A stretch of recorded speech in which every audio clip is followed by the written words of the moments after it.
ငါတို့ကအမလေးငါတို့ယောက်ျားတွေမရှိတော့တော့ငါတို့ကနောက်တန်းမှာဘလို့ကောက်ွယ်မှာဒီလိုအားချိုးမှန်တက်တဲ့ကိုတွေလည်းတစ်ချိန်လုံးယူသွတ်ခဲ့တာပဲဒါပေမဲ့အခုချိန်မှာကိုအော်ငါစောက်ယူမှာပါစစ်တပ်ထဲမှာနေခဲ့တာငါယောက်ျားလည်းစောက်ယူပဲအခုစစ်သုံးပန်းနေဆိုလဲသူတို့အသက်တွေကလည်းသူတို့အသက်တွေလည်းမလုံခြုံတော့ဘူးဘာဖြစ်လို့လဲဆိုတော့သူတို့တက်ထဲမှာ10နှစ်15နှစ်အနှစ်20အနှစ်50ပဲတောင်းဝင်ထမ်းဆောင်ခဲ့အချိန်တိုင်းသူတို့ကလူတက်မှာပဲငါတက်မှာဒီအရာရှိကတော့တောင်းဝင်ဘယ်နှစ်ထမ်းဆောင်ခဲ့ပြီလားဒီအရာခံဘိုးကတော့ဘယ်နှစ်ထမ်းဆောင်ခဲ့ပြီလားသူတို့ကလူတက်တာတက်မှာပဲအခုစစ်သုံးပန်းနေမှာဒီအေးမှာကြည့်တင်ထားတဲ့အဟာတွေเนาะစခန်းတွေတပုံကြီးပဲအဲ့မှာဒီစစ်သုံးပန်းတွေကိုထားရတာစစ်သုံးပန်းတွေရှိတဲ့နေရာတွေအော်သူတို့လေရင်လာပြီးဆိုလို့ရှိရင်ဒီစစ်တပ်ကမိသားစုဝင်တွေစစ်သားတွေတော်တော်များများမျှော်ကြတာဘာမျှော်လဲဆိုတော့ငါတို့ဘဘကြီးကငါတို့ကိုလာကယ်တင်ပြီးငါတို့ကိုလာကယ်တင်ပြီးသူတို့ရဲ့အတွေးထဲမှာတော့လေရင်တန်ကြားတာနဲ့သူတို့ကိုလာကယ်တင်တာပဲအမှန်တော့ဒီစစ်သုံးပန်းတွေရှိတဲ့နေရာတွေကိုပါဘုံကျဲပြီးတော့တပ်ပစ်ခဲ့တာစစ်သုံးပန်းတွေရှိမှန်လဲသိတယ်သူတို့ရဲ့တပ်ထဲမှာတာဝန်ထမ်းဆောင်ခဲ့တဲ့စစ်သားတွေစစ်သားဇနီးတွေအဲ့ဒီစစ်သားရဲ့ကလေးတွေအများကြီးပါတယ်အဲ့ဒါတွေကိုလည်းသိရတာနဲ့ဒီစစ်သုံးပန်းတွေထားတဲ့နေရာတွေကိုမှရွေးပြီးတော့လည်းဘုံချဲပြီးတပ်ဖြတ်ခဲ့တာအဲ့ဒါဆိုလို့ရှိရင်ပြည်သူတွေလည်းဒီစစ်သားမိန်းမတွေလည်းသူတို့လည်း social media တွေတုံးနေတာပဲဒီ line တွေတုံးနေတာပဲအဲ့ဒါဆိုရင်ကို့အုံနောက်နဲ့ကိုစဉ်းစားတော့ပေါ့အဲ့ဒါဆိုရင်ဘဘကြီးမင်းအောင်လိုက်တော့အသက်ကိုကို့အသက်နဲ့ရင်းပေးဖို့တန်လားမတန်လားဆိုတာရဲမေတွေစဉ်းစားရမှာကိုယောက်ျားကိုလည်းကိုကတိုက်တွန်းရမှာပြောရမှာအခုချိန်ကတော့CDN တွေဖားတွေဆိုတာတော့မရှိတော့ဘူးဒါပေမဲ့တစ်ခုပဲရှိတယ်လက်နက်ချအလင်းဝင်ပူပေါင်းဒါပဲရှိတယ်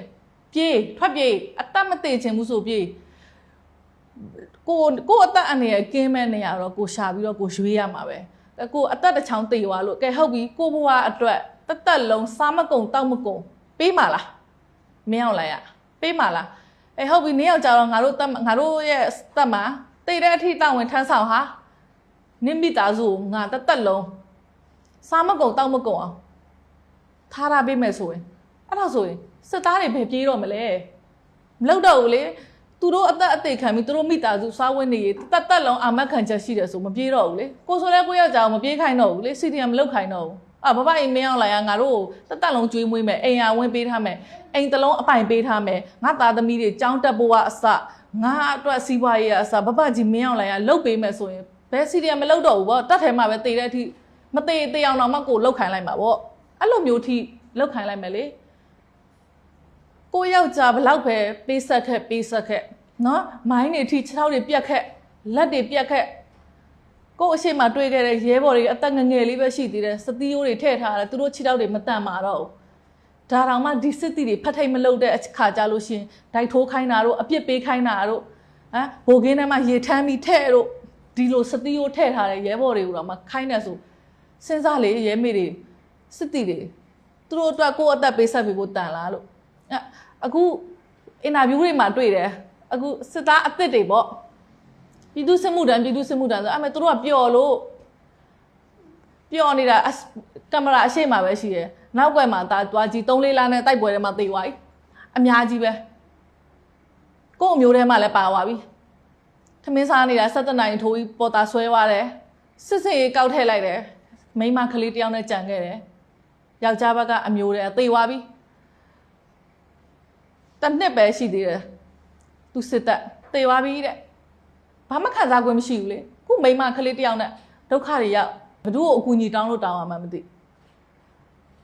အဲ့လိုမျိုးဘဝအမခံချက်မရှိတဲ့ဒီစစ်တပ်ထဲမှာကိုယ့်အသက်ကိုပေးဆက်ပြီးတော့တန်လားမတန်လားဆိုတော့ရဲမေတွေစစ်တီတွေစဉ်းစားတဲ့တယ်အဲ့ဒါဆိုဒီမြန်မာစစ်တပ်နဲ့မြန်မာစစ်တပ်ဒီစစ်တပ်နဲ့ဆိုလို့ရှိရင်တခြားနိုင်ငံကစစ်တပ်တွေနဲ့ဆိုလို့ရှိရင်အများကြီးကွာခြားတယ်မြန်မာနိုင်ငံကပေးထားတဲ့ယူနီဖောင်းကအစသူတို့9လစာလောက်ရှိတယ်သူတို့ဝတ်ကားတဲ့ယူနီဖောင်း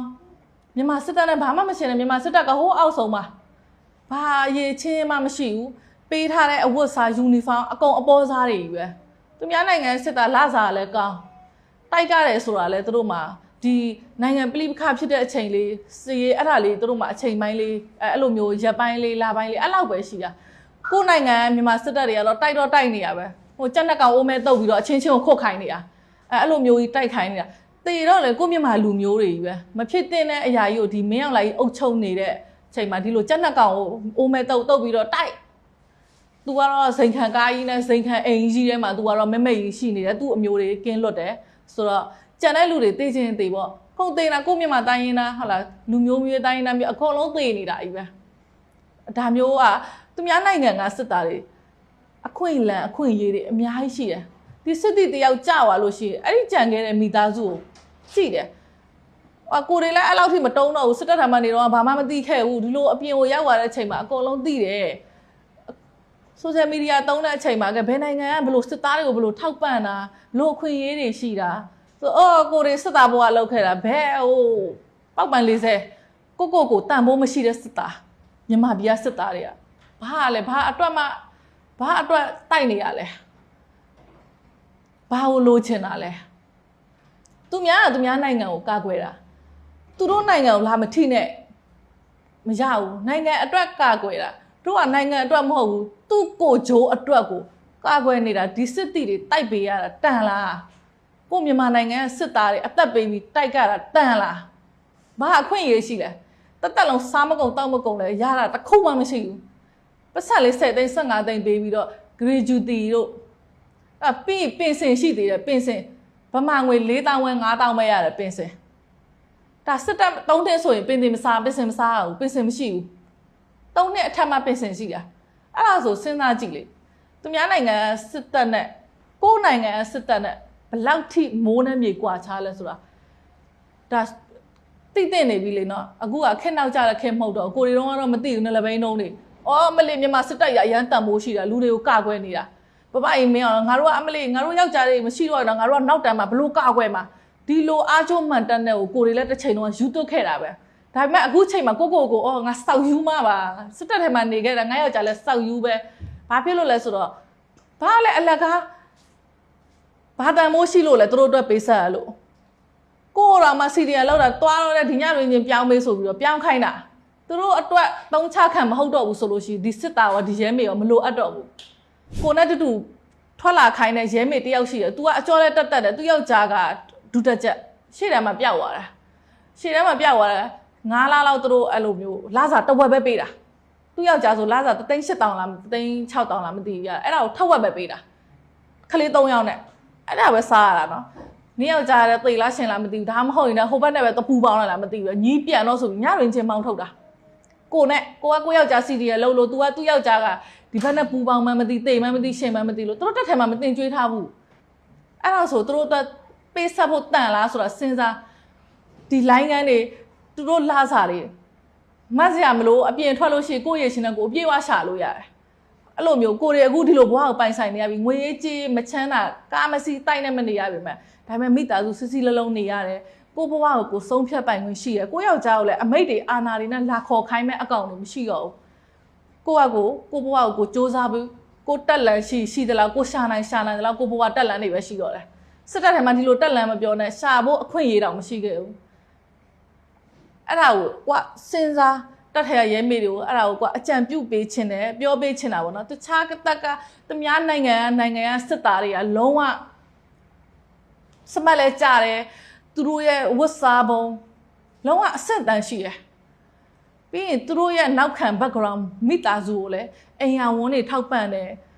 ပင်စင်ဆိုပြီးတော့ဒီမိန်းမကနောက်အိမ်အောင်မပြုတ်မချင်းဆိုပြီးတော့တခြားနိုင်ငံတွေမှာလည်းရှိရယ်အိမ်တွေဝယ်ပေးတယ်ထောက်ပံ့ပေးတယ်နောက်ပြီးကလေးတွေကြောင်းတက်လန်အဲ့လိုမျိုးတခြားနိုင်ငံခြားမှာသွားတက်ချင်လားဆိုပြီးအဲ့လိုအခွင့်အလမ်းတွေထိရှိတယ်ကိုယ်စစ်တပ်ထဲမှာအဲ့လိုမျိုးမရှိဘူးနင်းယောက်ျားတေသွားပြီမလားနင်ဒိုးမဒိုးရင်နောက်ယောက်ျားယူစစ်သားတယောက်ထပ်ယူငါတို့တက်ထဲမှာထပ်နေအဲ့ဒါဆိုရင်ရတယ်ဒါပေမဲ့အဲ့ဒီယောက်ျားတေသွားလို့ရှိရင်ပင်စင်နဲ့ gratuity ရပြီးလစ်တော့ပဲကြံတဲ့ကိုသားသမီးတက်လန်ကိုသားသမီးဘဝအဲ့လိုကြောင်းထားဖို့ပါဒီစစ်တပ်ကကူညီဖို့စဉ်းစားဟိုကရထောက်ပံ့တဲ့ဗမာငွေ1000ပဲရခဲ့ဘူးလားဒီလိုမျိုးစစ်တပ်ထဲမှာ